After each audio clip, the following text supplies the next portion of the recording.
हाय मेरा बच्चा पार्टी चिल्लर पार्टी, कैसे हैं आप सब। उम्मीद करता हूँ आप सब मस्त होंगे। तो नो बकवास, सीधे आते हैं पॉइंट पे। आज की वीडियो आपको थंबनेल से देखने को मिल गया होगा, सेंट्रल आइडिया। जी हाँ, यूपी बोर्ड एग्जामिनेशन में बहुत महत्वपूर्ण होने वाला है। और मैं आपको टोटल 4 सेंट्रल आइडिया बताऊंगा, 4 में से एक गारंटी के साथ 500% गारंटी मैं ले रहा हूं कि इस 4 में से एक आपका सेंट्रल आइडिया आने वाला है। और 4 छोड़िए, मैं 2 बताने वाला हूं, 2 में ही आ जाएगा। लेकिन फिलहाल आपको आज जो वीडियो मिलने वाली है वो एक सेंट्रल आइडिया है जिसका नाम है dust of snow, composed by Robert Frost.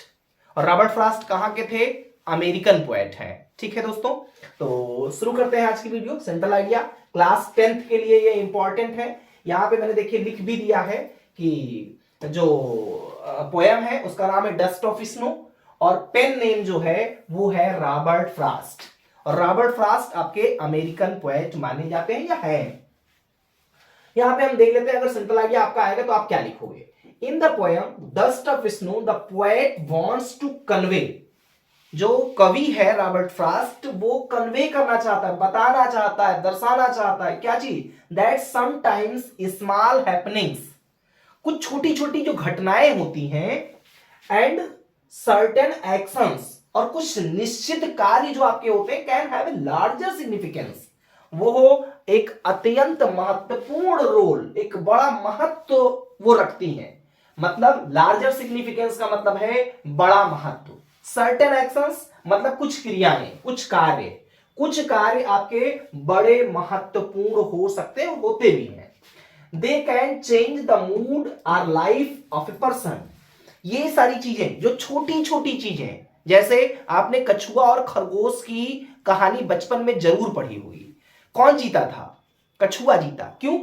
वो तो स्लो चलने वाला प्राणी था, जीतना तो खरगोश को चाहिए था। लेकिन छोटी छोटी चीजें भी मायने रखती हैं आपकी सफलता में, और वो चीजें थी कि लगातार कछुआ चलता था।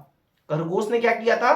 खरगोश एक निश्चित समय के बाद रुक जाता था और उसको अहम था कि अरे हम तो बहुत तेज दौड़ने वाले हैं। यही गलती आप ही करते हो, अरे हम तो पढ़ने में बहुत अच्छे, अंग्रेजी तो हो ही जाएगा। कुछ नहीं, आप अगर ऐसा सोचते हैं, अगर आपने ये सोचा, अहम अपने अंदर पाल लिया है, तो आपके लिए ये बहुत घातक सिद्ध हो सकता है।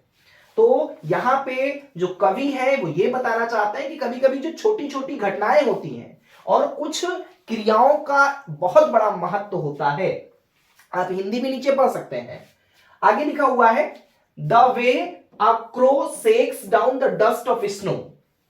मतलब यहां जो कविता आपने जब पढ़ी होगी डस्ट ऑफ स्नो, तो उसमें देखा है क्रो का वर्णन किया गया है, कौवे का वर्णन है। तो द वे, उस तरीके से, वे मतलब यहां पे रास्ता नहीं है, तरीका, द वे वो तरीका, a crow shakes down the dust of snow, जब वो बर्फ से धूल को नीचे गिराता है, ऑन द पोएट, कवि पे, और इंस्पायर्स, और क्या होता है, उससे वो प्रेरित होते हैं, and gives him the idea to shake off his depressive thoughts and come out of the gloominess. Gloominess का मतलब होता है उदासी, एंड सैडनेस, दुख।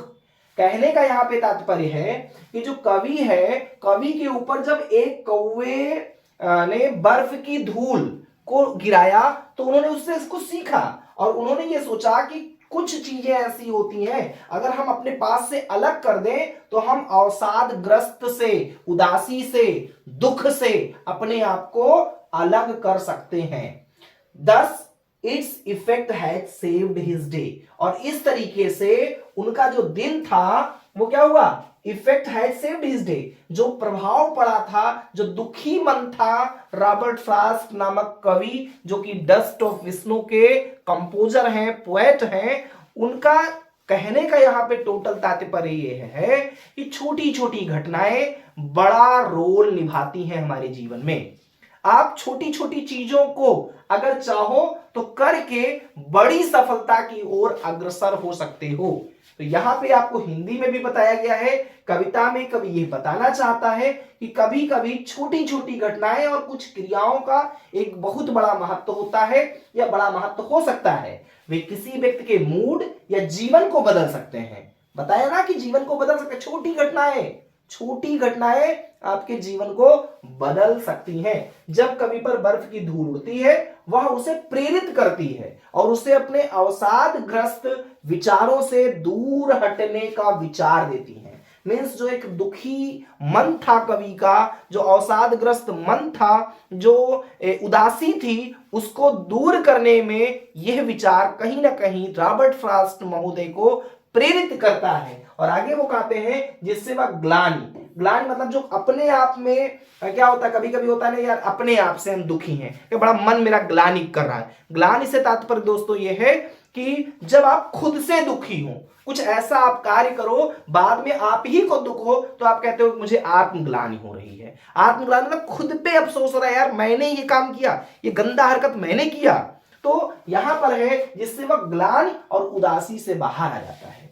छोटी घटनाएं आपको उदासी से प्रसन्नता की ओर ले जाने में बहुत बड़ा रोल निभाती हैं। इस प्रकार इसके प्रभाव से उसका दिन बच जाता है। तो उम्मीद करता हूं ये सेंट्रल आइडिया आपको समझ में आया होगा। और इस बात का विशेष ध्यान रखिएगा, डस्ट ऑफ स्नो 99% छोड़िए, मैं 101% कह रहा हूं कि आपके पेपर यूपी बोर्ड 18 फरवरी से जो एग्जाम शुरू हो रहा है उसमें आने वाला है। थैंक्स फॉर वॉचिंग, बहुत बहुत धन्यवाद।